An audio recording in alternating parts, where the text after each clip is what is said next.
উপটোকন হিসাবে আল্লাহ রাসূল সাল্লাল্লাহু আলাইহি ওয়াসাল্লামকে দিয়েছেন মেরাজের রাতে।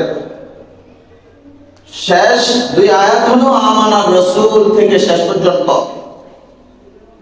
আমানার রাসূল বিমা উনজিলা ইলাইহি মির রাব্বিহি ওয়াল মুমিনুন কুল্লুন আমানা বিল্লাহি ওয়া মালাইকাতিহি ওয়া কুতুবিহি ওয়া রুসুলিহি ইলা আখিরিল আয়াত।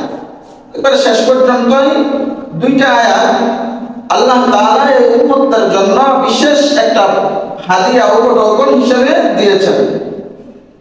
দ্বিতীয় যে উপটোকন সেটা হলো মুশরিক ছাড়া বাকি সমস্ত উম্মতে মুহাম্মাদি যারা আল্লাহ তাআলার ওয়াহদানিয়তকে স্বীকার করেছে, আল্লাহ তাআলার প্রতি বিশ্বাস স্থাপন করেছে, মুসলিম আত্মসমর্পণ করেছিল, আল্লাহ তাআলা তাদেরকে আমভাবে ক্ষমা ঘোষণা দিয়ে দিয়েছেন।